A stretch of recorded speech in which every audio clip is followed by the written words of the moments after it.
today, the topic is probably the biggest topic we ever get. So we're starting with the big stuff. We're starting with the big guns. Honestly, we probably have days worth of content here. But we've put together a list of ideas and suggestions and thoughts and tips for how to communicate with Orthodox believing members.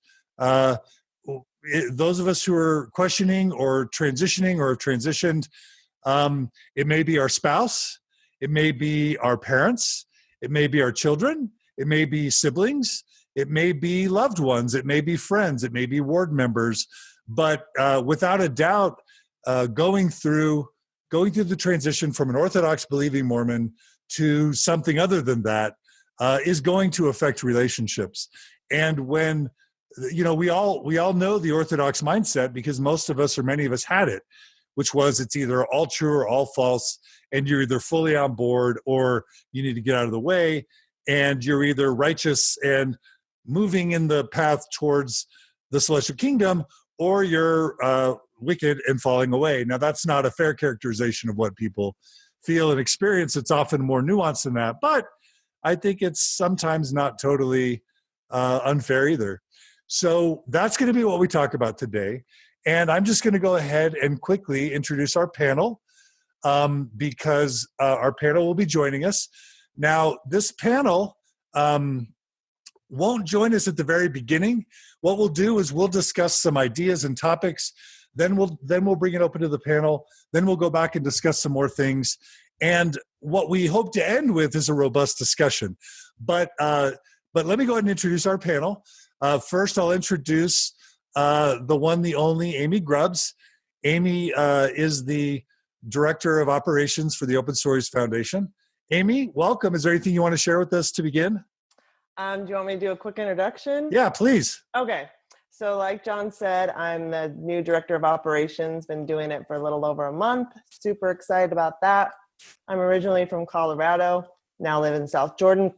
Married to Jeff. We've been married for almost 24 years and have a 16-year-old daughter. All right.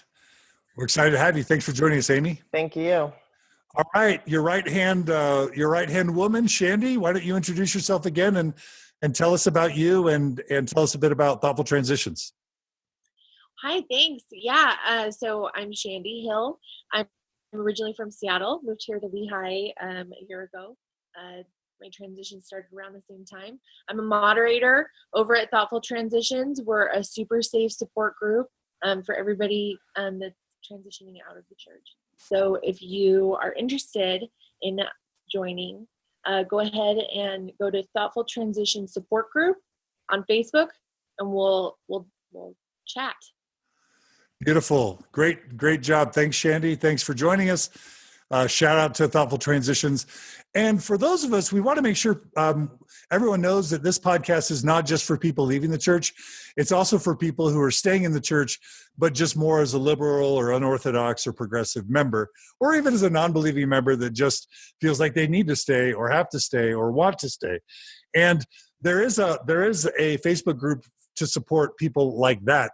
It's called the Thoughtful Faith Facebook group. There's accompanying podcasts, Mormon Matters and A Thoughtful Faith, which are both supported by the Open Stories Foundation. Check those out. But also check out Thoughtful Transitions if you're pretty much on your way or out of the church. So thanks, Shandi. I'm a little starstruck because we have progressive Mormon royalty with us today. We have the one, the only Tanner Gilliland joining us. Tanner, why don't you tell us a bit about yourself? I'm Tanner. I work with Zelph on the Shelf. And what's the URL for that? ZelphOnTheShelf.com. And where did that name come from? No, I'm just kidding. It came from John Dehlin. Tell us a bit about yourself, Tanner, and your Zelphies. Who are your fellow Zelphies? Okay, so I went to school at BYU, Idaho, graduated with a degree in communication. So my degree is in talking with TBMs. And after I went through a faith crisis in the tail end of my university experience, along with my best friend Samantha, who was a British convert. And after graduation, we both worked at Deseret Book, did internships there. and then ended up in Logan where we met John. And there we left the church. She's married to Connor, who is another, we're the three people on Zelph on the Shelf. So we have fun doing it, and good to be here. So is it my fault you left the church, Tanner? It's totally your fault, John. Oh. Totally your fault. I don't know if I ever sent you that thing, but I have this like thing in my journal where I was like, I've been listening to John Dehlin and I just don't want to end up like John Dehlin. Now here I am with John Dehlin. With facial hair. With facial hair. Mustache, you're even worse. I was counseled to get rid of the goatee, so I'm just trying out the creeper stash for a little bit. All right. Well, thanks for joining us, Tanner. You're welcome. All right. And I'm super excited to have in our second episode an actual married couple joining us. And it's Brynn and Jared Gant. And I'm just going to, Brynn, why don't you kick it off and introduce yourself, and Jared, you can chime in. So I'm Brynn. I grew up in Utah, Orem, Utah. And now we live in Colorado, which was, I think, the beginning of the end. We thought, let's get out of Utah. So here we are. I work as a DDA. I'm a SVU district attorney. So I do crimes against children, that kind of thing. And probably about a year and a half ago is when I was more concerted kind of studying things out. And that was the downfall of my Mormonism. So that's me. We're thrilled to have you. Thanks for joining us, Brynn. Yeah. And as Brynn said, we moved up from Orem to Colorado. We met in high school and started dating in high school and been a couple since. And when we moved to Colorado, things somewhat changed a little bit, where I felt a little bit more open to question my doubts openly. And at that point started to study things a little bit more in depth, and I went down the rabbit hole, and so that would have been in 2013. About 2015 is when I decided to quit attending and kind of changing the way that I looked at Mormonism. And then we resigned in early 2016 is when we decided to resign our membership. And we decided to do a public post. So we did a Medium post on my blog, and then we posted that on Facebook as well. Brilliant. Well, we're so honored and delighted to have you both, Brynn and Jared. So thank you for joining us. Thanks. Pleasure. All right. So let's dive in. We're both, Margi and I are both a little bit curious how this is going to end up, because we have so much content and a limited amount of time. So we'll just kind of play it by ear, and we may break this up into 2 or 3 segments depending on how things go. But what we've done is we sort of have a few sections of tips and tricks. We sort of have things to think about before you try and have the conversation. That's sort of the first section. Then we have a section on actually having the conversation, and sort of some meta thoughts about how to have a conversation and how to think about conversations. And then we have some final points about things to remember, after the conversation and throughout your journey as it relates to this whole transition.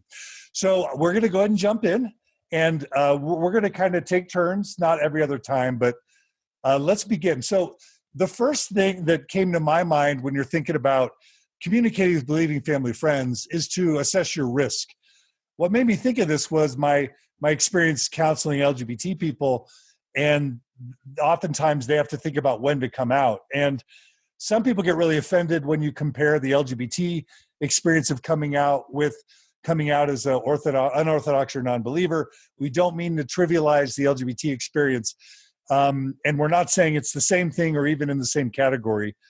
I will say that I've had LGBT transitioning Mormons tell me that coming out as a non-believer was actually more traumatic for them and their family than coming out as gay. That's not to justify, that's just to sort of add a thought. But the reason I'm bringing that up at all is because I think maybe the first thing you should ever do, and this will probably be obvious to those of you, is to assess your risk in coming out. Assess your financial situation, assess your employment, assess your own physical and mental health, assess your relationships and if you're in a marriage, the health and the stability of your marriage. the situation of your family. And don't feel like you need to rush and come out if you feel like there are significant things at risk. Margi, do you have any reactions or thoughts to that, or is that Nope. pretty face value? Yep, pretty good. Okay, so that's the first thing to think about. So think about that. A second thing to consider is to really think about who the person is that you want to talk to, and to think about their actual situation. Now, this is tricky because it can sound a little bit condescending, but things that came to my mind about factors to consider are: what is this person's age? What is their emotional maturity? What is their state of mental health? What is their state of physical health? Where are they on the belief spectrum? Are they more open-minded? Are they less? Are they rigid and tough? And there's benefits for yourself in taking these factors into consideration, but there's also benefits in the person that you would be speaking to. So I'll give an extreme example. Imagine a 94-year-old woman who is maybe not, or man, maybe they're not fully cognitive like they would have been earlier. Maybe they're really sick. Maybe they're just waiting to die to join their loved one in heaven. It's an extreme example, but maybe that's not the best time to be coming out to someone. Maybe focus on things that are more relevant. And of course, that's obvious, but I just wanted to say that's important. Even younger people. There's someone close in our family who had a parent die when they were very young. And the church was just something that gave them hope and a reason to live. And they probably struggled with depression their whole lives. And that's just a really important factor to consider, because not only you don't want to be harming anyone, but you also don't want to be, I'll use the term casting your pearls before swine. That's not to say these people are swine, but it is to say your vulnerability, your intimacy is as valuable as pearls. And you don't want necessarily to be sharing that with people who are going to abuse it or not appreciate it or not even be able to understand. What do you think about that, Margi?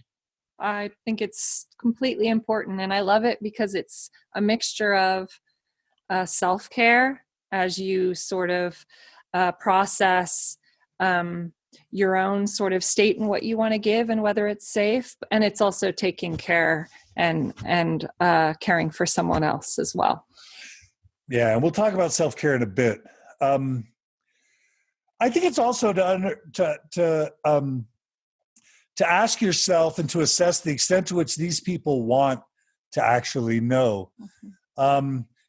You would think that everybody, if someone loves you and they've been intimate with you emotionally and they're close to you, that of course they would want to know everything about your intellectual and emotional and spiritual life. And that's not necessarily true. Right. And the truth is, overwhelmingly, most people don't want to know. And even if you tell them, they probably don't want to talk about it. And so that's an important thing to consider, is just whether they want to have that conversation. And there are some people I know who will go 20, 30, 40 years and never talk about anything serious or significant. They would much rather have healthy, safe conversations about the weather, about sports, about politics. That's sometimes safe. But the last thing they want to do is know your deepest, darkest doubts and concerns. And so I think that's an important thing to consider. I think it's also important to consider whether you trust the person, whether they're trustworthy, whether they will keep your confidences, whether they'll be kind or safe in what they talk about. And it's important to think about how you think they're going to handle the information. Are they respectful? Are they antagonistic? Will they just debate with you? Will they shout you down? Will they speak down to you? So those are all important things to say. Now, that's a lot to sort of open with. What I'd like to do is now turn the time over to our panel and just get some reactions, and also invite Amy to let us know if there's any comments or questions on the live stream.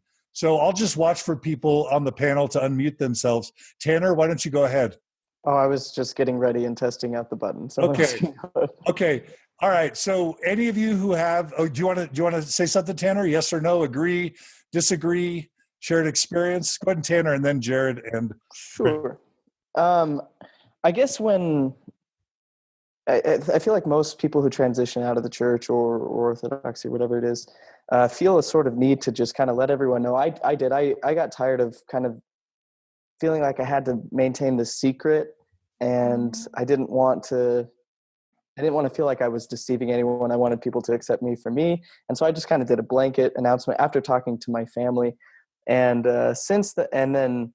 and then at some point, I think there's an angry stage, right? One of the stages of grief where you just kind of want to burn it down and you want to throw the CS letter at everyone you know. And I'm not saying that there's a right or wrong way of handling these situations. You just have to understand what it is, what kind of relationship that you want to have with people. If you're trying to convince them of something and that's going to be a relationship, just know that that's what you're getting into. If you're just wanting to maintain healthy boundaries and a respectful sort of intimate distance, then make sure your communication is planned accordingly. And also realize one of the things too, I think one of the mistakes I made early on in my commentary about ex-Mormonism was trying to get everybody all riled up and trying to burn the church down. And I don't know that that's the best approach. At the end of the day, I think a person's own mental and emotional health is the most important thing. And the cause is only secondary to that. So do what you need to do to be healthy and plan your communication strategy accordingly. Beautiful. Love that. That's great.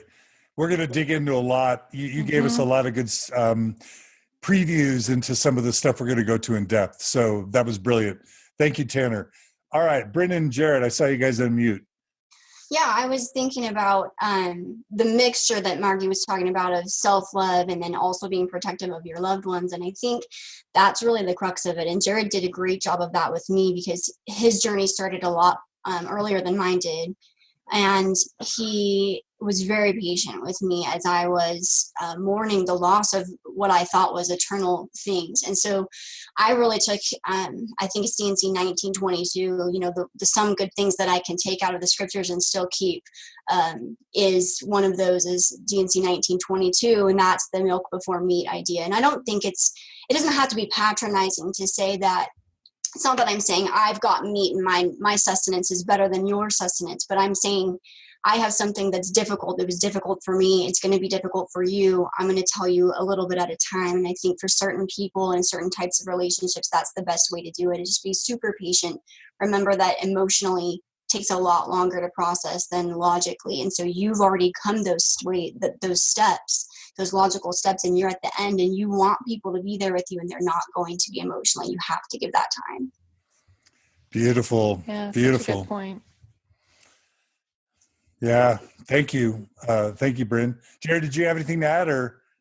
No, I mean, I think Brynn covered it. When I had emotionally left the church before Brynn had even started down her path, you know, I just had to regularly put myself in her shoes and remember how absolutely terrifying, in a sense, learning a lot of these things was for me.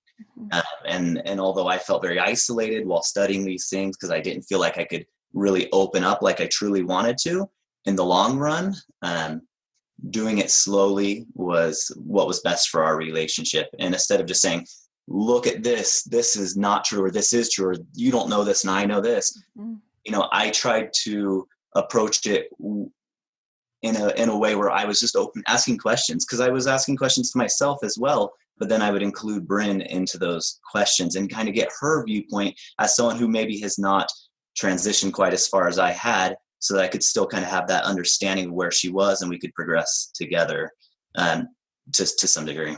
Beautiful. I love that idea. I love that idea too of when you're having those tough conversations that you're bringing, you may be bringing information, but you're not controlling your partner's conclusion of the information. I think that's super important, that they have the freedom to go ahead and use their own minds, hearts in sort of processing what you're giving them. Sure. Yeah, I think it's you're quick. I was oftentimes quick to think that I knew the answers, but I didn't. I still don't know all the answers. You know, the answers are still to be discovered. That's part of evolving through life.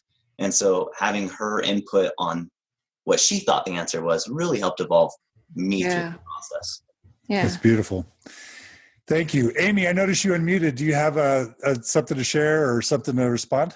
Yeah, I think, anytime you go through talking to somebody, I think there's no right or wrong way. I think we can all agree on that. And also it depends on who you're talking to. And it's an ever evolving thing. And I think some people think it's going to end or it's going to be the same with everybody. And I think really keeping in mind that it depends on who you talk to, what you're personally going through at that time, which that's going to change. There's not really an end point a lot of times, and people want there to be an end point, but there's not necessarily is an end point.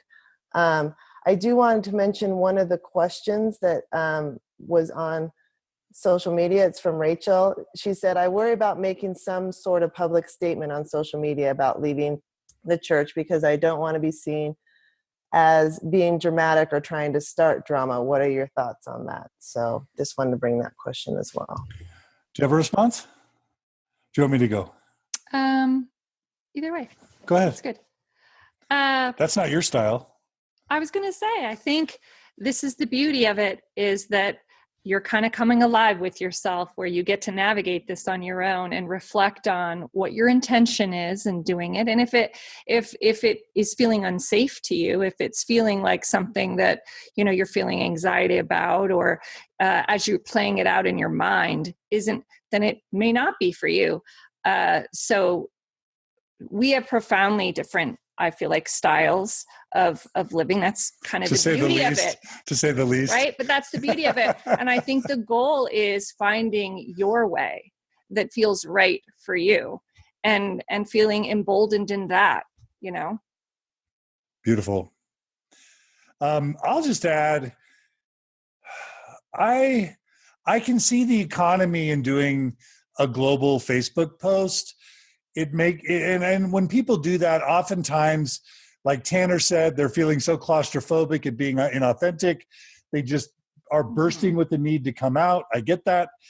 I also have had people say, I think the Maloofs said, they just didn't want to have that conversation 50,000 times with everybody.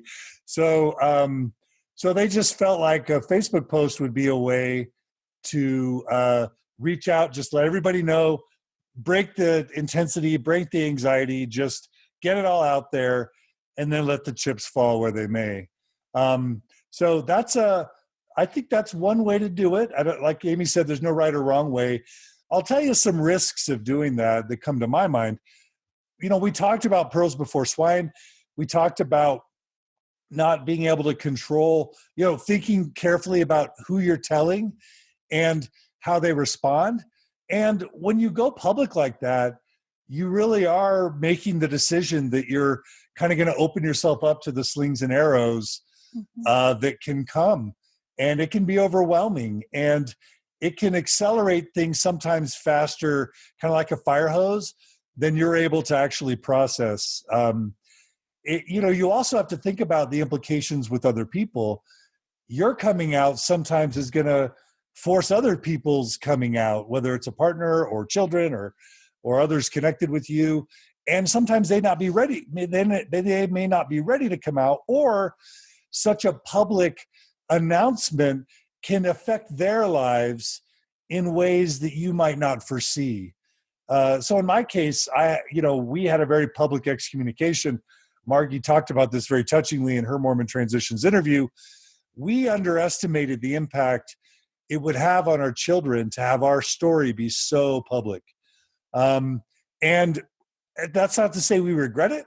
That's not to say that was the wrong decision, but it was a heavy thing for our children in Cache County, Utah, to have to endure in public schools with 95% active believing members.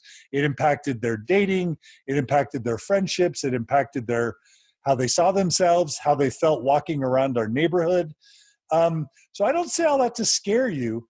I say that to give you guys things to think about, so that when you do it carefully and thoughtfully. Those are some things that come to my mind. Go ahead, Mark. I was going to add one more thing. One thing I might consider if I was going to do a Facebook post, depending on how, I don't know how much you've communicated with your family or close people beforehand, but I might consider with people who I'm really close to, maybe having those conversations first, just to honor those relationships before, kind of treating them in the mass way. And just to make sure, I find social media to be tricky. It's just sort of a tricky endeavor. So I would make sure that I was up for, I think people become very brave when they're not looking someone in the face. That's a nice way to say it, brave. Right? They say things that ordinarily they wouldn't say. They become, so I would make sure that I was kind of prepared for that emotionally. Excellent. Psychologically. All right. Thanks to the listener for sharing that question. We love that. Thanks to the panelists for their great insight. Let's now go, just for the sake of progressing, let's go to the next topic. And this topic is actually going to be Margi. So Margi wanted to talk a bit about intention. Yeah. So one thing that I think is just helpful when you're talking about sharing vulnerable things, having a conversation with people who are different than you, is to think, what is my intention in revealing this information? Because I think it changes, it can change how you approach it. For example, are you trying to give a status update? Is this something where you're communicating with someone why you're not going? Is it a bishop? Is it someone you work with at church? Is it a neighbor? That's going to be different. How you process that and what you want to say and how you say it is going to be different than, say, really wanting to share out of intimacy or connection with someone who's safe to you, and having that conversation with them. One would rely more on like information that you really want to think about, what you want to include and what you would exclude. I would probably think about boundaries, for example, if it's church people and how I speak. Whereas if it's someone you're close to and you're really trying to connect and you have a great relationship with them, boundaries may not be key, and there can be more emotion that's conveyed versus like facts and trying to really think about it in those terms. So a few different ways to think about it, but intention I think is worth looking at. Beautiful. I'm going to add a few things. I'm going to echo what Tanner said, and I'm going to echo what Brynne said. There's this thing I'm calling the Nephi complex. I wish the Book of Mormon had more than like 3 female characters, so I could give a female analog to the Nephi character by name. But unfortunately, alas, it doesn't. So I'm going to use the Nephi complex to discuss this scenario. And this is my experience. My experience is many of the people that I deal with didn't leave the church because they cared too little. These were the Orthodox ones. These were the true believers. These were the assistants to the president or leaders on the mission. These were the seminary presidents. These were the almost hyper Orthodox who took it really seriously and believed it all and lived accordingly. Most of the time, people like that, have what I would call the Nephi complex. They're the good one. They're the good child. They love the positive reinforcements of being righteous. They love the affirmation from their parents and from their siblings, from the culture. They just love doing good and being good. They love truth. And that's something that's natural. I think we all can relate to that. And so what's so incredibly painful, I think what's at the core of people's challenge with navigating Mormon transition is they don't want to let that go. They don't want to be looked down on by their spouse, looked down on by their parents, looked down on by their siblings. They don't want to all of a sudden be viewed as evil and dark and loathsome. And so you think, logically you think, oh, these people love me. My mother raised me. My father loves truth. My wife cares about me more than anyone. They want to know how I think and feel because they respect me. But more importantly, I can't abide the idea that they are going to look down upon me. And so I have to just desperately try to help them see my point of view, because if they don't, I'm going to turn to being viewed as evil, as Darth Vader in their eyes. And I can't, my ego, my own personal ego can't abide that hit to my reputation, to my self-esteem, to those positive kudos and affirmations that I'm so used to. And so I think, and you guys can tell me if I'm wrong on the panel, but I think that's often the psychological motivation that goes into this sort of like, let me tell you why, polyandry and peepstones and Book of Abraham and here's the CES letter and this, not only just the factual deluge that we offer, but the emotional, like, come on guys, come on, you, and the anger that follows. It's like, you're not getting it. You're not seeing it. Oh my gosh, I am that evil, dark person to you. And now our relationship is slipping. And it's like, it's like, oh, it's slipping away. No. And it's the most sad, tragic thing people can experience oftentimes. And all I'll say is, Tanner is right. You cannot convince them logically of a position that they arrived at. Fill in the blank panel. Emotionally, you guys are muted. You cannot convince someone of a position you cannot convince someone logically of a position they arrived at emotionally. You cannot do it. And Brynne talked about that as well. This is an emotional process. The best sort of metaphor I've ever heard for this comes from Jonathan Haidt. That's Haidt. He's got several TED Talks, but he wrote a book called The Righteous Mind.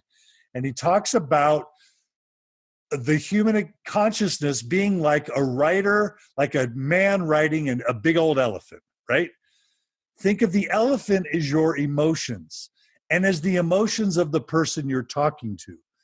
Think of the rider as your cerebral cortex, as your reason, as your logic, and as theirs. Know that the elephant ultimately is going to go where it wants to go. They are going to process things emotionally. And Jonathan Haidt even says, we do not arrive at our positions logically. We arrive at our positions emotionally, and then we use logic to justify those positions. So you can't talk them out of their emotional position. And you have to remember that. It is throwing money to the wind to try and change their mind or logically persuade them of anything. Now, I'm going to pause. Margi, do you have anything you want to add to that? One thing I was thinking about was just the idea of that structure oftentimes that we have in the church of like being right or having the truth can carry into post-Mormonism, where you're like, now I'm right though, but I'm right, really right now, and so that's a really natural thing. And it can be helpful to sort of see that in yourself too, that you carry a bit of that maybe like post, but also like, can we just validate like the idea of what it takes to read painful things, to put the time in and to really process things that are difficult, that it's completely natural to want to say to someone, wait, but don't you understand like what it's taken for me to be here? Like I've lost things and I'm mourning things and can't you just see that is completely understandable? It's just, this isn't your crowd. This isn't the place to do that. Hopefully you'll have other relationships where you can have that safety and that validation and that venting that I think is really helpful to the process. It's just not with your Orthodox family members, if that makes sense. Beautiful. Thank you, sweetie. All right, let me quickly turn some perspective. Let me quickly seek the perspective of our panel.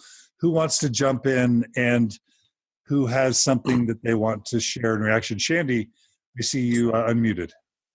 So to Margi's point, that you kind of need to know who your audience is, right? Who you're talking to. That was one thing that my husband and I really struggled with. And because a lot of times you're surrounded, especially people, I think, in Utah, maybe their whole families are Orthodox, they're friends. And so a lot of time it's super isolating. Mm-hmm. And that's why I think it's really good to find, go to Mormon Spectrum, find those groups of people who are like-minded. Tell us what Mormon Spectrum is for those who don't know. What's Mormon Spectrum? So Mormon Spectrum, for those of you that don't know, is you can go in and find communities near you of post-Mormon, or progressive, or it's the spectrum of Mormonism. Good. Yeah. And this is true in Houston, in New York, in London. They're everywhere. Yep. You've got to find your in-person communities. You've got to find your online communities, and just use those safe havens to kind of get you through until you feel like you can talk to people. Beautiful. And if there isn't, it's probably worth saying that if there isn't a Mormon Spectrum where you live, usually you can email the Mormon Spectrum team and they will create a group for you, or you can create a group and they'll share the new group that you've created. I know there's a listener in Reno who wants to start one. Mormon Spectrum people, if you're listening, we need to get one going in Reno, and we need to answer the email of the person who's reaching out. But Shandi, that's great. Any other panelists want to jump in with anything? Are you guys all doing okay? And Amy, if you want to also, okay, Jared, we'll have you and Brynne talk. And Amy, if you've got any comments from Facebook, we'd love to hear it. But go ahead, Brynne and Jared. John, I was just thinking about what you said about people making decisions emotionally, and I was reading a book called Trying Not to Try by Edward Slingerland, and he talks about a study, and I can't remember who did the study, but of some people who had brain damage on parts of their brain that regulate emotion. And while they could do certain types of logic puzzles that were abstract, the second you gave them a logic puzzle where they had to put themselves into it, they just broke down. They cry, they cannot figure it out for the life of them. And so when we take a second and we stop and you have to give yourself the mental time to think about how these people are going to take something that you say to them that has eternal consequences. You just take those 10 seconds, put yourself in their place, and let it take that time. So for us, when we did our Facebook post, I think we had a little bit of that Nephi complex where we wanted people to know we were reading our scriptures. These are the questions that people have been asking us, here's a list of all the things we were doing, just so you know. But on the other hand, we didn't put any of the evidences against. We put it in a metaphor. So we basically said, it's like a riddle, and A plus B did not equal C for us. And so we're not going to tell you what those things are because it's offensive for a lot of people. We're just going to put them in a metaphor, let you know we left for those reasons. And our backlash, I think, was pretty mitigated. Don't you think? I don't think we got much backlash. Yeah, for the most part, it was pretty supportive. We had a handful of people that reached out to us negatively. That was just surprising, the way that they reached out to us. But I would say the vast majority, 95%, were positive, at least those who reached out to us. Obviously, there's a lot of silence as well, people not knowing how to respond. But of those who did reach out to us, the vast majority were very kind and very positive. Yeah, I'll just echo, we have in our show notes, less is more. Mm-hmm. And I think that's often the case. Less is more. And we're going to talk about, there's some psychological reasons for that. But Amy, I saw you unmuted. What do you have to share? Just really quick, some people have been asking if they could possibly get an example of your exit post, Jared and Brynne, and maybe we could put that in the show notes. Yeah, we can share the link, or we can read part. I mean, what would you like? I think why don't you show notes? That would be great. Yeah, share it with Amy and or Shandi, and we'll make sure and get it on the post. Great, thank you. I just posted it on. We post on Facebook. On the comments on the Mormon Transitions Facebook page. Nice. Perfect. Social media for the win. We'll post it in the show notes as well. Shandi, did you have something? Yeah, if I can add to that, for anybody who wants kind of a template, I did when I came out to my family. Thoughtful Transitions, if you're a part of the group, we have saved several of people's letters to their families. And you can actually, and they're saved so that you can go in there and get ideas or, make it your own and send it to your family. Mm-hmm. So, yeah. Brilliant. Great. Thanks, Shandi. Tanner, did you unmute for a second? No, you're good? Okay. All right. Okay, good. All right. So let's keep plugging, but this is great. I love the participation from our listeners. I want to let you guys know that, our goal is such that you guys can actually call into the show with your telephone or join us through video and ask your questions and discuss it. But we're getting there. We're not quite there yet. All right. So we've talked about intention. We've talked about the dominant role of emotion versus logic. Really quickly, one thing that we've already kind of touched on is there's obviously lots of ways to have this conversation. Mm-hmm. There's writing a written letter. Sometimes people really like the handwritten letter. There's writing emails.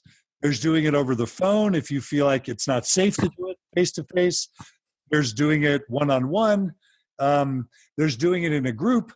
I think it's important to consider, should you have someone safe with you? Like if you're worried in a one-on-one situation, someone won't treat you respectfully, do you bring a partner? Do you bring a friend? Do you have it be 2-on-2? Or would that cause more complication?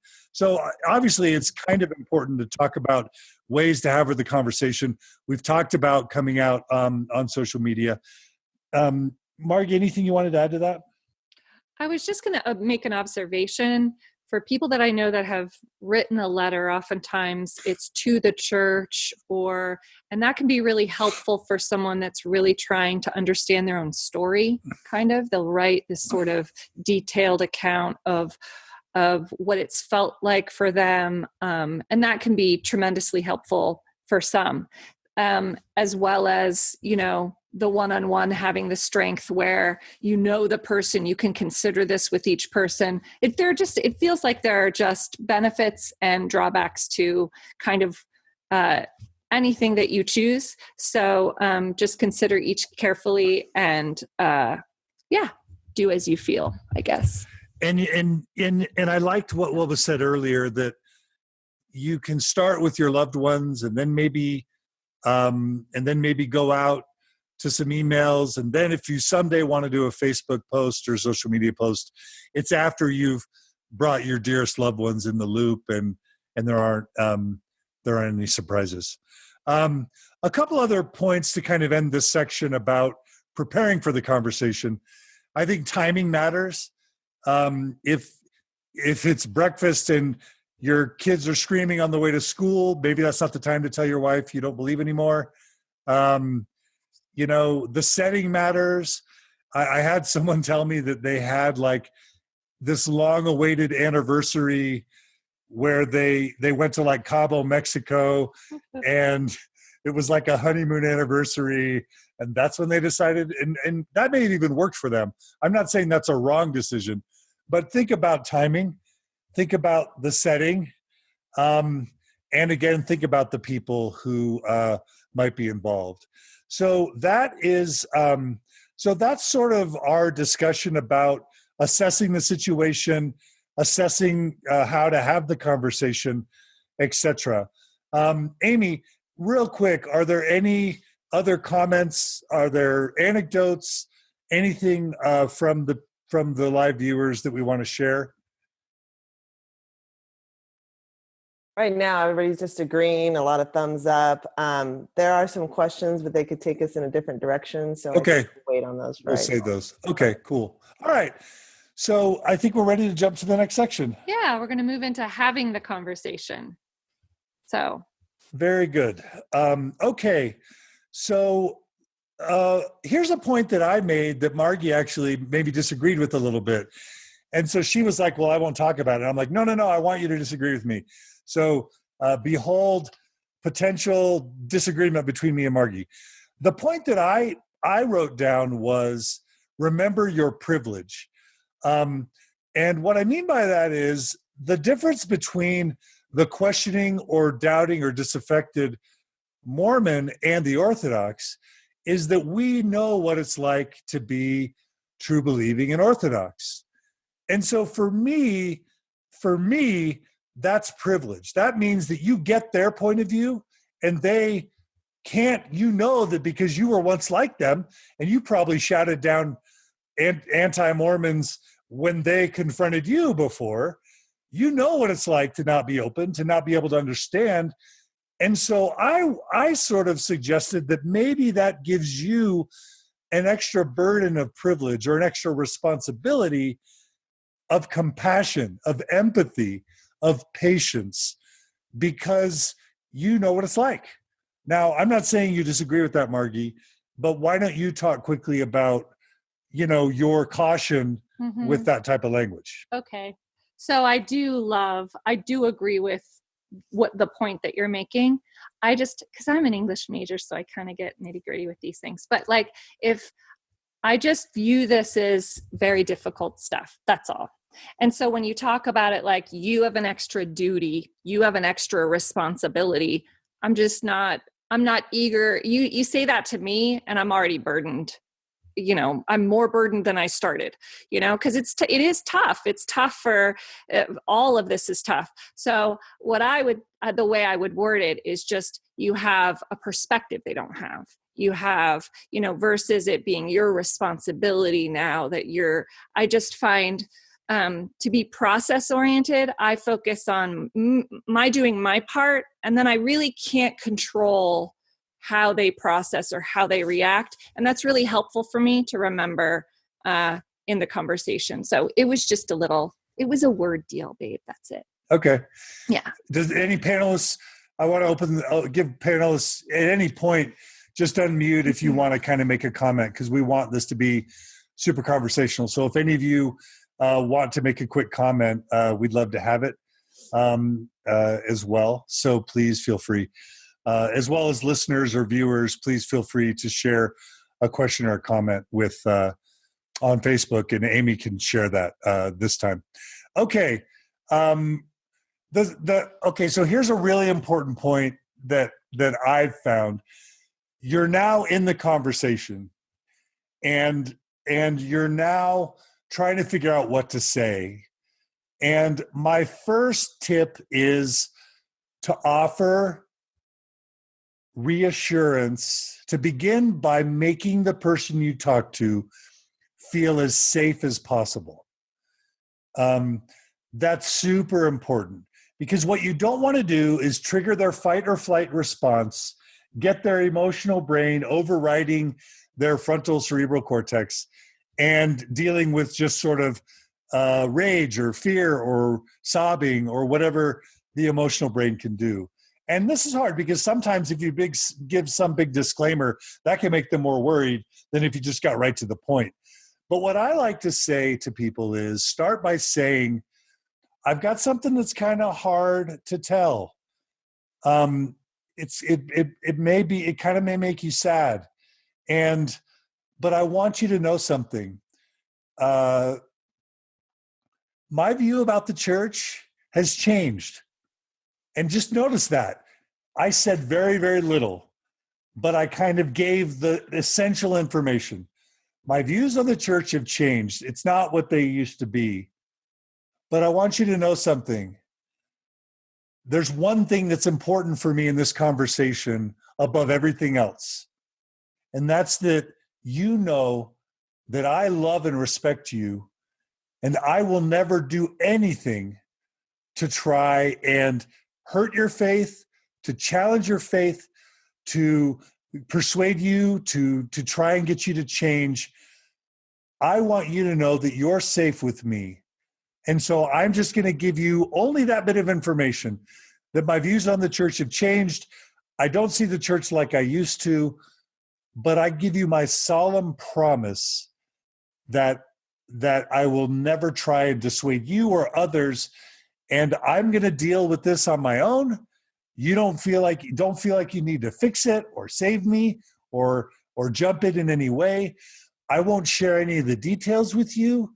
I'm doing that intentionally. Even if you ask me for the details, I'm going to be hesitant to want to give them. I'm going to be more likely to refer you to a reference, a podcast or a website or a book. I would much rather just let you look up the information or the reasons on your own and have that be between you and your conscience and your God and your family and whoever.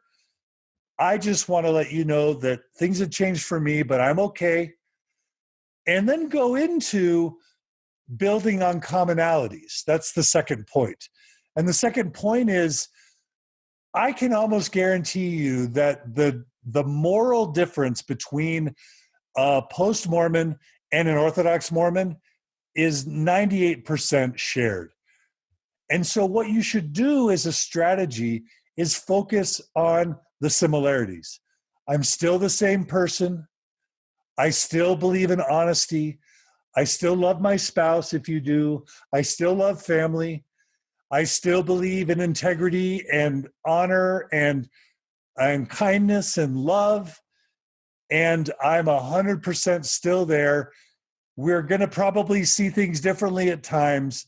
But what I would love to do in this relationship is focus on what unites us and where we're still the same, similar people, and not allow our relationship to be schismed over the differences. Now I'm going to pause. I see that Brynne has unpaused and Amy. Let's go to Brynne first, and then we'll go to Amy.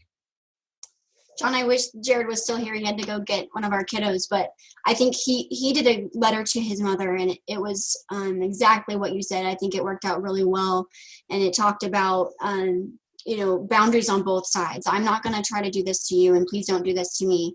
And I'm really reiterating the relationship part of that. And I think whenever you do that, and if a conversation ensues afterward, it's important to remember to be respectful. Keep sarcasm, out of it. Keep it to a minimum. Always remember to use proper titles. I mean, don't go around saying Oaks. If you can say Elder Oaks, and if you can stomach that, then say it that way. It's the same that you would treat anybody in any other religion, right? And one thing that I like to really bring up with a lot of people is Alma 1832 talks about that we'll be judged by the intentions of our hearts. And Elder Oaks actually, I think, talked about that in 1985 about, God looks on your heart. So reiterating that to your loved ones, that I want what's good. You know me, you know that I'm trying to do what's right, and I'm trying to have integrity in this. And then, like you said, keeping it to a minimum about what actual facts you tell them, making sure that they ask for them, not that you're just spewing them out. Remind them of where your intentions lie, I think is really important. Beautiful. Margie's pointing out, I had a point, let them lead. Once you've sort of dropped that initial bomb, which is, and that's a bomb, just saying, I don't quite believe like I used to, still a bomb. Once you've dropped that bomb, let them lead if you can. Don't get abused, have boundaries, don't allow yourself to be mistreated, but listen, empathize, validate as much as you can. I know that you're the one in pain, you think, and you feel like it's your time to vent and emote. But remember that you've had months or years to process what you're going through. This is brand new for them. So let them lead. Okay, Amy, what did you want to add? Just really quick, I was thinking about when you were talking about how to really try to talk about your similarities. And I thought of an example. My nephew just went on a mission, and we're really close, and he was asking me specifically why we left the church and what I believe in still now. And instead, he's getting ready to leave to Madagascar. And so I'm not going to tell him all the reasons that we left. So I talked about all the things that I still believe, that I knew were in line with what he still believed. And that really helped him. And we came away with a really good conversation. And I think that is really important. I also wanted to just point out a comment that JP made. He said, a perspective from a believing Mormon, no big deal needs to be made. You don't need to go out and share your non-testimony. One of the biggest concerns I have with Mormons and ex-Mormons alike is their certainty of their convictions. And he says a bit more, but I think the key is to remain open-minded and to be intellectually humble. And so I just wanted to comment on that because I think that's a really good point as well, along with what you're talking about. So love that. Thanks. Thank you, Amy. All right, Tanner, I see you unmuted. Yeah, I struggle a little bit with this topic because on the one hand, I totally agree with what you said as far as methodology of finding common ground and of establishing a safe space. And that's something I think has come a really long way with my family, with my siblings, is saying like, listen, guys, I love you for who you are and what you do. And even if you want to you don't have to feel like your faith needs to be a secret from me. It doesn't have to be an awkward thing. I delight that you find joy in what you're doing. but I also don't want to play into the Mormon stereotype. I don't like the tone policing and feeling like I'm not allowed to talk about my experience either. So I think it's establishing that it does go both ways, that I will respect you for your faith. And I may be discussing these things in a public venue, maybe Facebook or in other ways. But that doesn't change my feeling toward you. And I think so it's important to try to find that balance of not saying, I'm just, I left the church and I'm just going to leave it alone and be quiet and never mention it again and keep this part of my life totally hidden. And I'll never post a picture of myself in a two-piece swimsuit or having a beer. It's like, showing your shoulders. Yeah, I'm going to be open with my life. And because I'm trying to live the best that I can, and I want your love and support, and I'm going to give that same thing to you. I love that point. Love that point.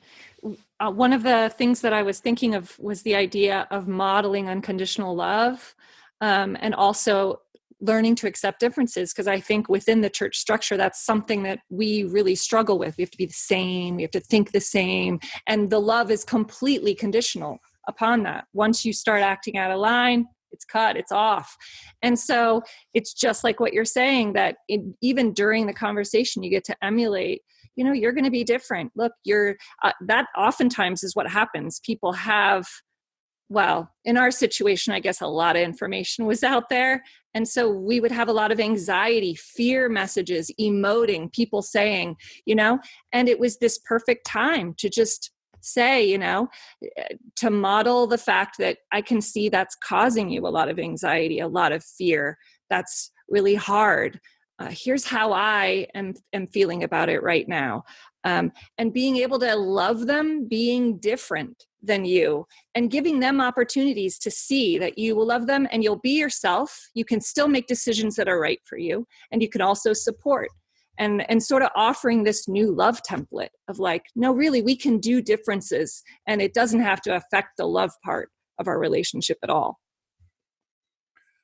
Man, I love that. There's so much to say. I agree that one of the silver linings in this cloud is that you discovered that so many of your relationships are superficial. Your relationships in your ward, your relationships with your spouse, your relationships with family and friends. And if you can weather the trauma of these early difficult discussions, the silver lining on the other side of that cloud is, whether it's with your partner, whether it's with your parents, your siblings, friends, whoever, if they're willing to practice true friendship, true intimacy, which is vulnerability, safety, connection, respectful disagreement, healthy boundaries. If you're willing to go through that process, I guarantee you, for healthy people, the outcome on the other side of that, regardless of what people do with the church, is an improved, more intimate, more substantive, deeper, more connected relationship. So I love that. Brilliant. Tanner, I also just want to validate what you said. What I don't like about what I said is it puts all the burden on the non-believer of having to say everything right and do everything right. And it's hard enough just to go through this thing. And there's not always one right way. So I guess the advice I offer is sort of talking to a few thousand people, trying to do an average of what tends to work best with the most people. But heaven knows, Tanner, that Mormon missionaries are out preaching the gospel, 80,000 people strong across the world. TBMs don't, true believing Mormons don't mind posting their testimonies on Facebook. Why should the non-believer or the doubter feel like they have to hide their light, so to speak, under a bushel?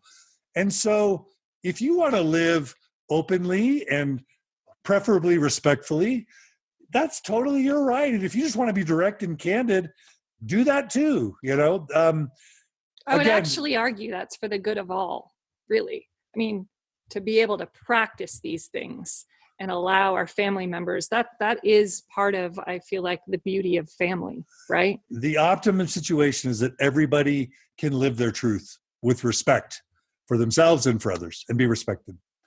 Yeah. Shandi, do you want to jump in real quick, or are you good? You're good. Okay. All right. All right. Next on the list is what, Margi? Well, one thing I was thinking about is I think we've been in definite situations where the conversation starts to go awry. Have you ever had that, you guys, where you're in a conversation, you can tell, ooh, this is not going, here we go. And so I've noticed for myself when that happens, I have like a fight or flight response, like my heart starts beating. I can tell I'm starting to like have heat, like my body is actually creating heat for myself. And don't hesitate in a conversation. When you start to know I'm getting into fight or flight, I am now getting angry, I'm getting triggered by the conversation, to end it, to say something like, maybe it would be better for us to try this another time when it will feel safer for both of us. Do not hesitate to opt out. I think it's it respects the relationship. It leaves the relationship intact versus, holding on for dear life and then all manner of damage is done, and then you have, it's that much more complicated because then you have the issue and then you have all the hurt now that has compounded the issue. So don't hesitate to end at a point in the conversation when you can tell the conversation you've lost control or it's gone to a trigger place. Yeah, agreed. I just want to add, I'm not a neurologist. I do have a PhD in psychology. I'll just say the little that I've learned about the fight or flight response, it's evolved in us from millions of years of organic evolution. It's healthy on the savannah. If we think there's something going wrong, to run, to flee, the physiological response that happens is literally the body redirects blood from your brain to your muscles and to your heart. It kicks in, hormones that make your heart start pumping so that you can run away from the lion that's trying to eat you. You are dumber. There is evidence that when your fight or flight system triggers in, your IQ literally drops somewhere like 10 or 20 points. That's a rough, referral, but check it out. You are dumber and they are dumber when you're triggered. Like, get out now. So the trick is, how do you end it respectfully? And just like, I'm done. I'm out of here. This is over. You don't want to just like drop the mic and run away. So the question is, how do you, and I'm seeing that Jared's back, Jared and Brynne, you guys unmuted. How do you end respectfully without doing more damage and coming across as a diva? I know, I feel like I'm talking a lot.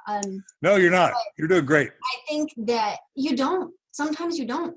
That's the thing, right? This is all about making mistakes and being able to come back from it, honestly, because every person is different. Every type of relationship is different. What you want out of the relationship is different. And so you stumble through it, and that's just how it's going to be. But the thing is, I think as you go through, to be conscious as you can about what you're doing and why you're doing it. And at that point, hopefully that will counteract some of that fight, flight, or freeze is how we say it. But so counteract some of that so that you can be your smartest self as you go along. Love that. Beautiful. Beautiful. Thank you. Thank you, Brynne.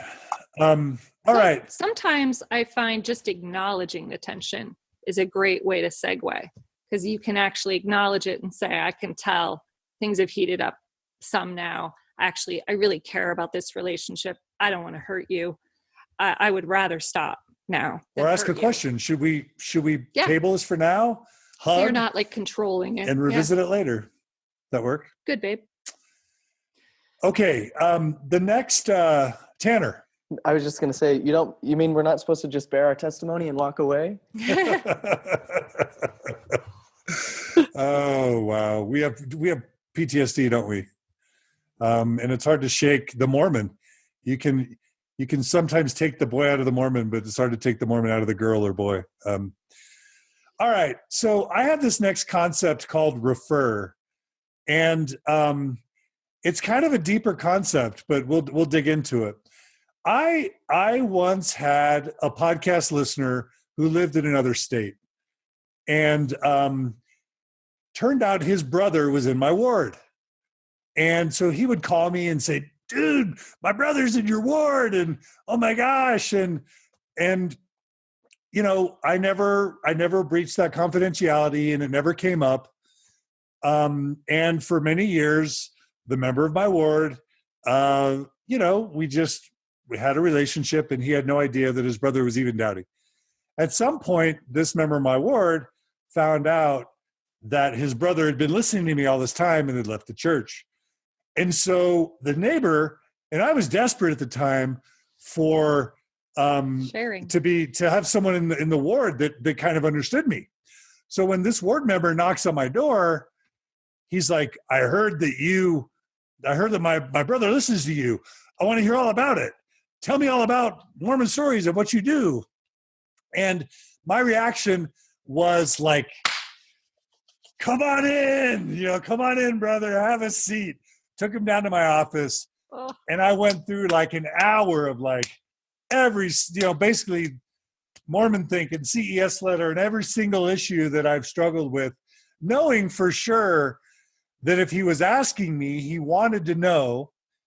And that once he was to the point where he wanted to ask, that he was going to immediately say, yep, I get it. Either I'm in the same place as you, or, okay, now I get it. Now we're eternal brothers, and I've got your back, and smooth sailing. You've got a homie in your ward, and we'll be best buds and best neighbors, smooth sailing. That's not what happened. Fast forward a month, never heard from him again. And guess who gets up to bear their testimony in sacrament meeting?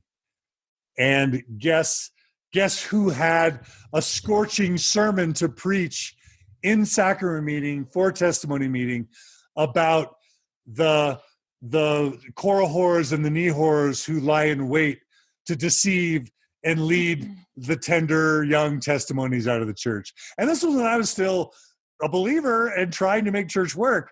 And I'm not quoting the actual talk. This is a lovely human. This is a beautiful person. He was great around excommunication. And when I ended up getting excommunicated, he was lovely. He sent me a note that was very personal that said, some of the best people I've ever known have been excommunicated. And so beautiful person. But my point is, just because they say they want to know doesn't mean they want to know. And just because they're asking you doesn't mean you should tell them. My recommended tactic, and I've mentioned this before, is give them a book reference they can read. Point them to the church essays. Point them to a safe podcast that they can listen to. Give them CES letter or Mormon Think. Find someone faithful that they can talk to. Don't feel like it's your job to educate them. Not because you couldn't do a good job, not because you should feel silenced like Tanner says, but instead because it could jeopardize your relationship. It could make you the bearer of bad news. It puts you in the position of doing what you don't want to do, which is disrespect them. And unless they're really insistent, my suggestion is to be very careful before you sort of take that bait. Now, is that controversial to any of our panelists, to any of our listeners? If you're disagreeing, Jared and Brynne. I was just going to say, with our blog post that we co-wrote and posted on Facebook, one aspect of it that I kind of regret is we opened it up. We said, we're not giving you specifics here, but if you have a specific question, we'll be happy to entertain that. And in hindsight, I sometimes regret that, because we did it just opened it up for people to shoot us messages on Facebook. Tell me the specific thing that, convinced you to leave the church or whatever.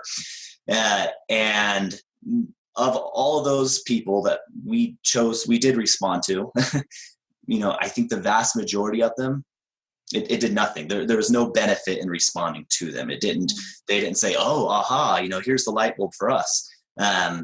And if anything, it may have tarnished a handful of valued relationships, because they weren't at the position that they were going to listen sincerely or that they want to investigate it sincerely. All the information is readily available. So if they wanted it, it would have just taken them 2 seconds to figure it out on their own. And so that I agree completely with what you're saying. I kind of wish we wouldn't have done that because I don't think it was a good move on our behalf. Beautiful. Thanks, Jared. Something that I have to remind myself is that No Man Knows My History by Fawn Brodie was published in the 1940s. And that has everything you need to know if you want to know. And you don't need the Tanners or Sunstone or Dialogue or CES Letter or Mormon Stories or even Zelph on the Shelf to kind of get the picture if you're open. So beautiful. Okay, I'm still looking. Panelists, if you have anything to add, please unmute. Or Amy, if you want to share any comments or posts, please share them online and Amy will pass them along. I do.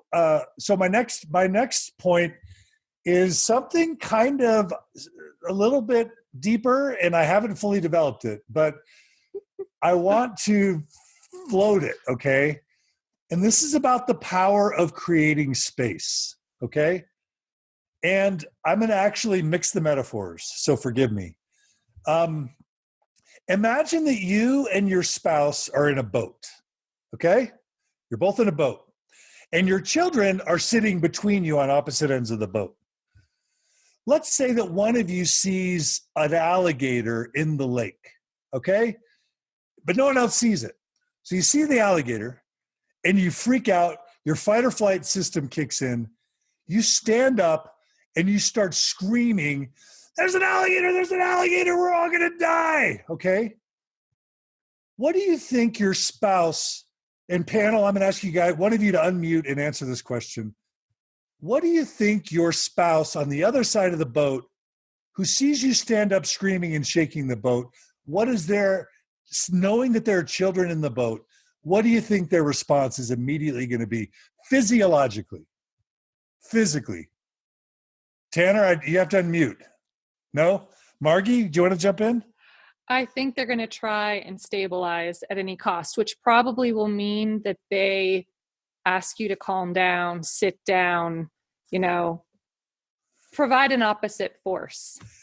As long as you're rocking the boat about to tip it over, the spouse is going to hold on to the edges. They're going to hold on stronger than they were before. And they're going to do everything they can to keep the boat from tipping over, to keep it from rocking. And their fight or flight system will be activated too. It'll just be around self-preservation instead of sort of freak out and try and kill the crocodile mode, okay? So with that, I want to offer an alternative metaphor, okay? And this may not even be a metaphor, but what happens when something happens to somebody and you say, oh, it's okay. It was fine. Everything's good. Psychologically, what does that do to somebody? Let's just say I had this intense meeting with my father. My wife wasn't present, but then I come home and I'm done with the meeting. And she says, what happened? And I'm like, oh, we're good.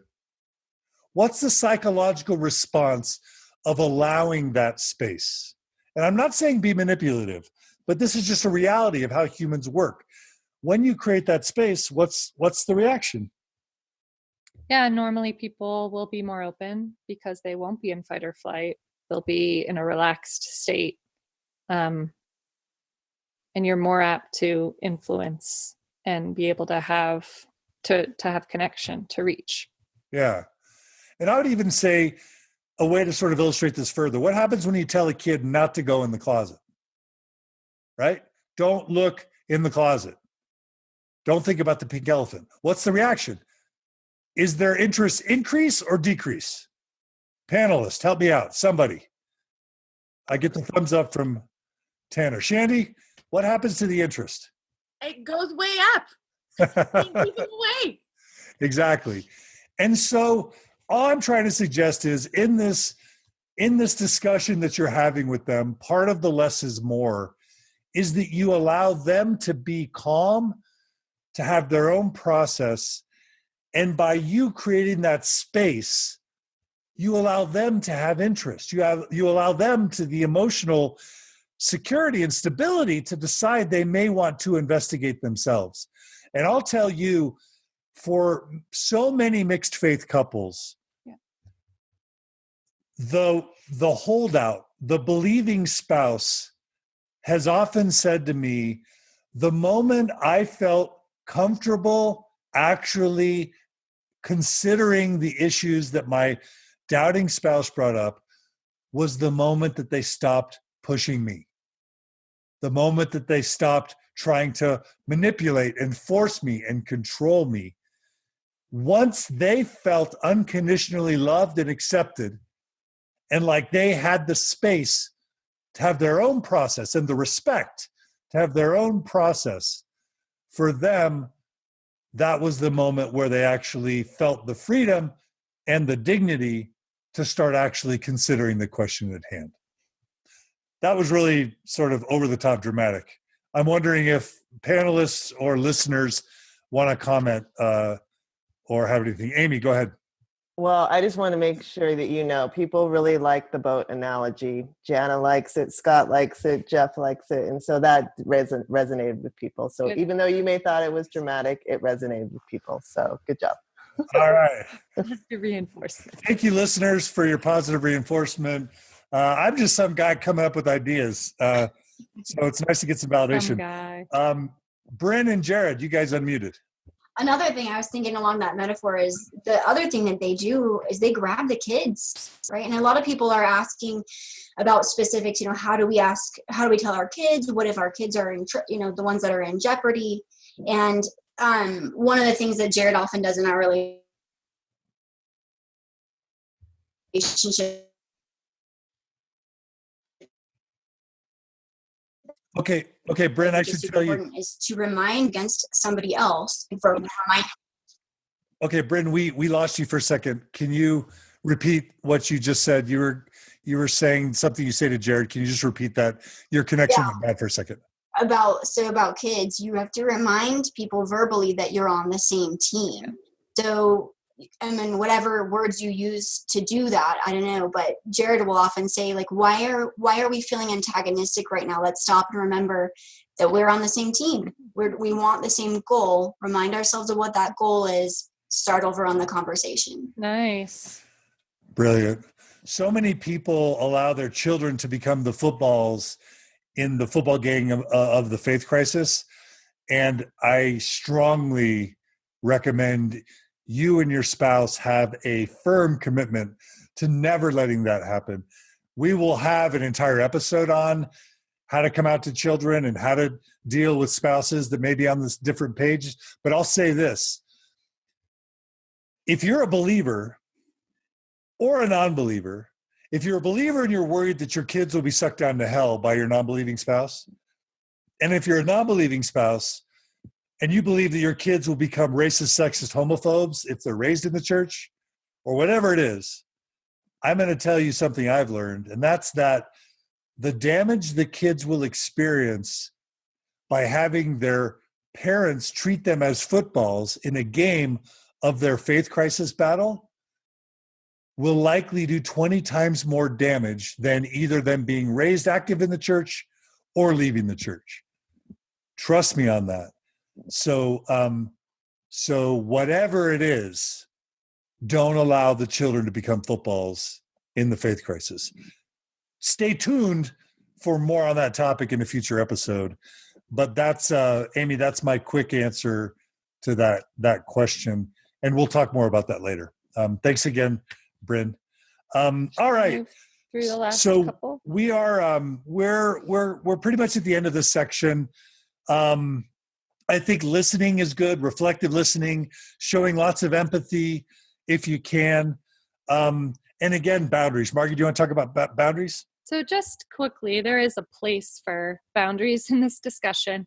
And normally I've found the need to boundary around if for some reason there's disrespect or attack mode comes about. Or I did sometimes boundary when we were going to church, but we were in that different realm of maybe going with our kids, or John and I would sometimes take turns.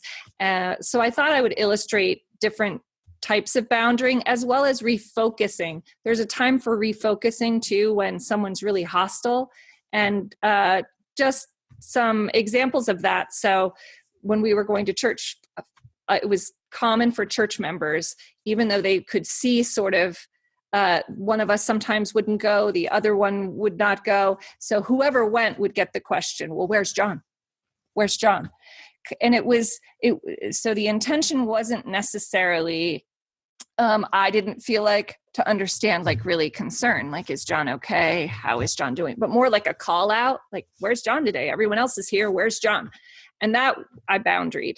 I'd say John could make it today. And they'd be like, oh, is he sick? What happened to him? Is he just not, he couldn't make it today? That was a boundary. I would just repeat it over and over again with zero. I decided the information I wanted to give, and that was all I gave, basically. And so you'd repeat that multiple times, yeah, right? And oftentimes it would become increasingly insistent or more nosy in nature, and I just repeated, and they got it pretty quickly. And normally I'd follow it up with a goodwill question. How's your family? Like, how are you doing? Or nice to see you today, or whatever. But that was a way of sort of communicating, your access is denied in this area because it wasn't safe, and the intention really wasn't about truly understanding what was going on. Does that make sense? So that's an example of one type of boundarying. Another type of boundarying would be like, we had some situations of emoting, especially amidst the excommunication was really hard on people.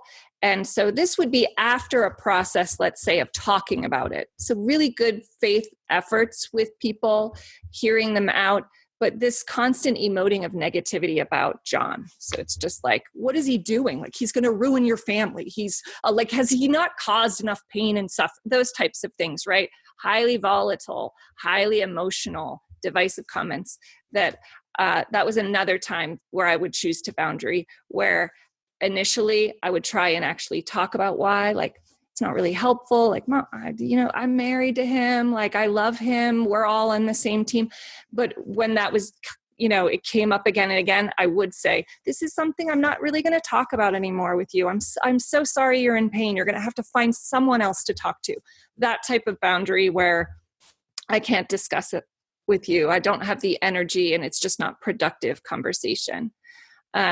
So the need to boundary is there, and I would look at it like it is. Talk about Brene Brown and boundaries. Yeah, how boundaries don't create distance. So it's self-protective. It is true. Boundaries are self-protective, but they are also for the other person. And for the relationship. That's right. Because what happens is if you don't, and you sit there and you do engage in those, you feel over time the relationship is disrespected, resentment builds, you feel hurt. And what ends up happening, you lose empathy. You lose crucial elements of the relationship being good. Good boundaries should build empathy. It should actually create greater space for empathy. They are for the good of the relationship with the people. So it is self-care, but it is also for people, if that makes sense. The last type of boundarying, which is tricky, like if I did have some situations where someone's really antagonistic. So the question itself is fueled. It's like, so like, what, you don't believe in God anymore? You just don't believe anything anymore? Like a question like that, right? I've had that. In that case, like it can be really hard, especially if it's a family member. You're like, in that case, what I have tried to do, because boundarying can feel really severe if the person's super sensitive but highly offensive, is I refocus. I'll be like, well, I can tell, what do you want to tell me about? Like, I can tell God means a lot to you. So what does it mean to you? And in this case, the person really loved to talk. And so that was just enough to like get a different topic, but try to refocus in some way, that is legitimate. Not like, this meal's delicious. I mean, I wouldn't do something like that where it's like overtly ridiculous, but trying to sort of like turn the conversation to, another point. But these are all sort of ways to keep a relationship in a healthy place. so that you're engaging and connecting in positive ways. Jared and Brynne. A really good way I've found it that works with my relationships to do that is to ask why. So any question you get from somebody, you say, why do you want to know that? Until they're actually internalizing their own thought process for why. And at some point, sometimes they'll even get to enough honesty to say, I want to persuade you back in, and that's fine. And then you can talk about that. And why does that great? Matter? That's the easiest way I found. Just ask them. I love that. Beautiful. Love that. Thank you. Thank you, Brynne. All right. It's time to wrap up. Do you want to talk about self-care really quick? You talked about it a bit, but why don't you talk about self-care? And panelists, if it's okay, I want you all to prepare a closing statement. So listen to Margi and prepare a closing statement. Final words of wisdom from each of you to share with our audience before we have some closing comments. Margi. He just puts you on the spot like that. No warning. No. I warned. That's right. Okay. Just a quick thought about self-care. There's been a lot of talk about things to think about, where it can feel. And I would just say, remember when you're communicating with loved ones, the best way that it will go well is if your expectation isn't that they're taking care of you. So hopefully in your life, amidst transitioning or amidst this process that you're going through, you can find safe people, great people that you can talk regularly with, you can feel and communicate in safe ways without this constant filtering and effort that you oftentimes have to do amidst transitioning. And to amidst the conversation, practice self-care, like try deep breathing, try to get out for a walk, or if you can listen to try to just be present to your emotional state and take care of yourself, honestly. And even amidst the process, just pay attention to your physical health, your psychological health, and take good care of yourself. And ultimately, above all, be gentle. Be gentle with the process. It is messy. There is no perfect conversation you're going to have that's going to wrap it up, package it up neatly, and tie it with a bow. That's just not what it's about anymore. That's not how relationships work. And so the best you have is the best you have in the moment, and learn to just be gentle and let the rest go. Begin again.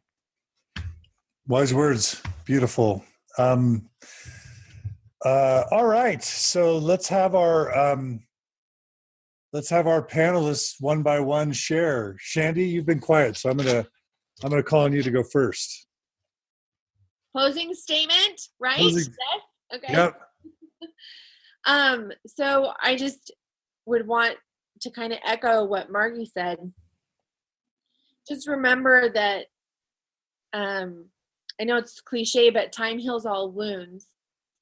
This is a process. I remember when I first started going through this, I couldn't eat, I couldn't sleep.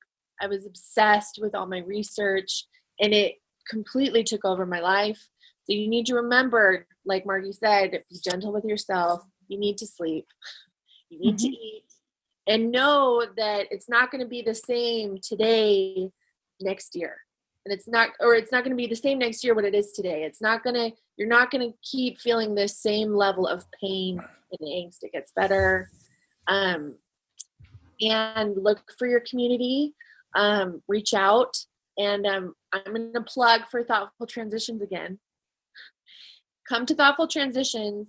We provide such a great place, a safe space for you. So thanks for listening. Thank you, Shandi, and thanks for joining us and for helping us arrange today's panel along with Amy's great work. Okay. All right, Tanner, you ready? Ready as I'll ever be, I suppose. All right, bring it. So it looks like I have a roommate coming home. Maybe I'll skip this one and then come back to it if that's all right. Okay. It's gonna be noisy. No worries. All right, Jared and Brynne, that means that your guys are up. Do you have anything you want to share? Closing statement. Well, when you said that, the first thing that popped into my mind, well, honestly, it was Gilmore Girls, but we're not going to go there. So I was thinking of a concept in the law called restorative justice. And what restorative justice does is it gives several different mechanisms for helping an offender and a victim heal all the way. And the offender is the part that's really interesting to me. There's different ways of doing it. Sometimes they'll have an offender and the actual victim meet together and they mediate and they talk about their feelings and they get space to say whatever they want. Sometimes they'll have a panel, or they'll have a proxy, a victim of a different crime, meet with an offender of a different crime. Obviously, each one of those is different. You're not going to put a rapist in the room with the person they raped, but you might put a thief in the room with the person they stole from. And it's the same with this. Every relationship is different. Every thing that you want to get out of is different. There's certain levels of toxicity, certain people you know of that are just going to be antagonistic, and you treat that differently. But the beauty of restorative justice is the same beauty that we have when those relationships work out. You talked about the silver lining on the other side, and it is so much more than silver, because the beauty is only as beautiful as the depth of the pain. So the harder it was to get over it, the better it is on the other side. You measure how toxic that person is for you, or how much you love them, and you decide how much to give them based on that. And once you do, assuming you come out on the other side, it's going to be so much better. Beautiful. That reminds me of Nelson Mandela and the Truth and Reconciliation stuff that went on in South Africa. But that's beautiful, Brynne. Thank you so much. Jared. I think you guys are freezing up for a second. Yeah, is our internet connection coming through? We just got a notice that popped up. Can you hear us okay? Now you're good. Okay now? Yeah. Okay, cool. Awesome. Final thoughts, final advice maybe is just to take things slowly. I think when you first are introduced to things that are new and they're very intriguing, nature, I think it's natural to want to just throw it all out there. And for me and for our family's process, it was a very long session.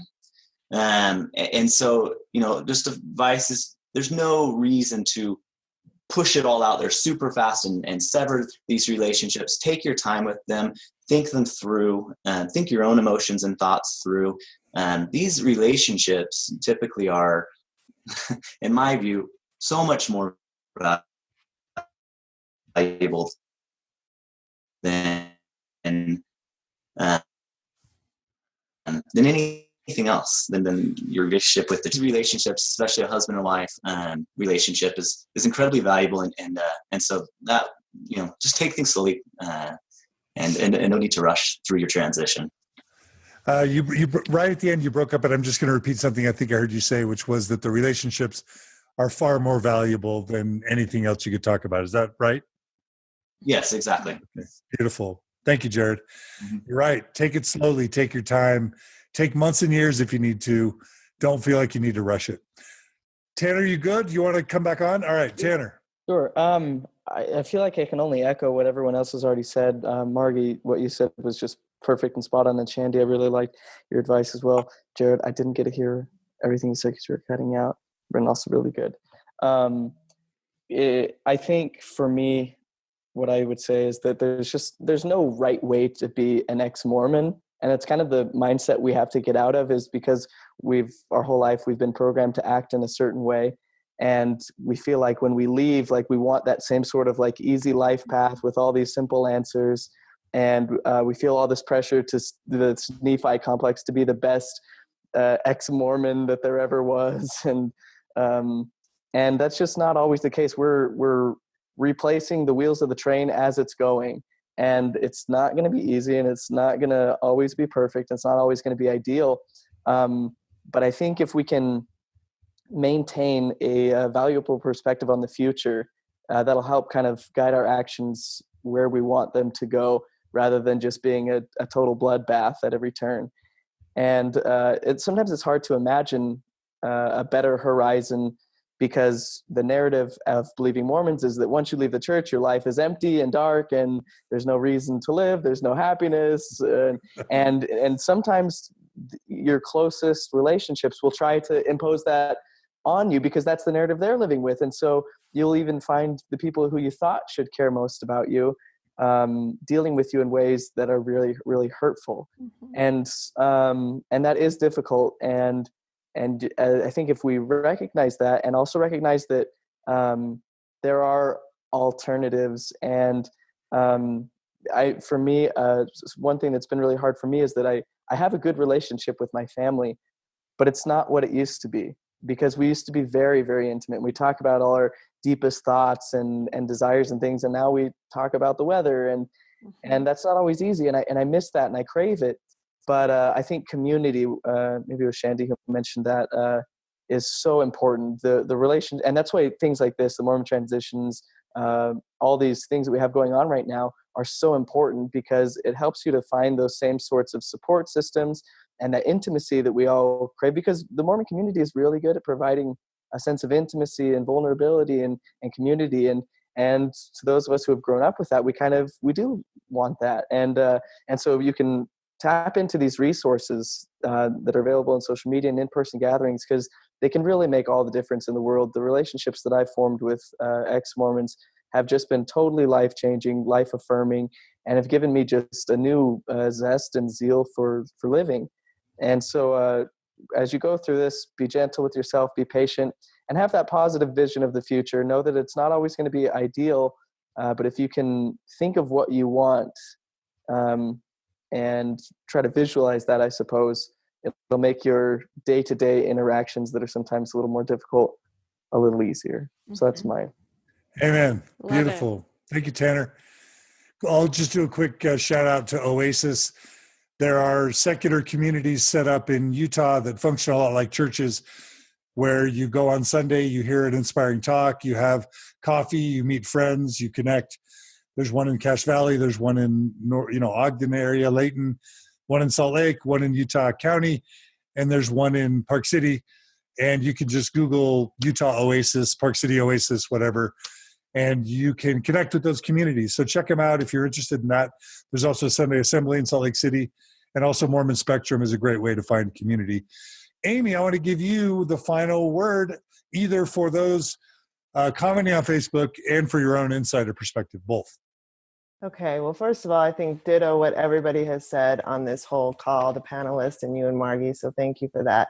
And I'm going to be brief in the interest of time, but I think at the end of the day, you really just need to pay attention to what works for you. I think we get a lot of advice on social media from friends and family, people who have left, and I think you just really need to pay attention to what works for you and what feels good, and that's going to change, hour by the day, by the month, and that's okay.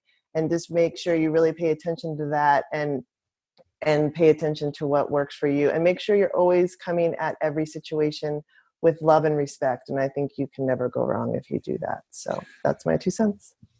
Beautiful, beautiful feedback. And it's so hard as Mormons to say, wait, what I matter is important. What I think is actually something I should pay attention to. How I feel matters. Since when did how I feel matters? And that's not everyone, but that can be. So that's wise and difficult advice.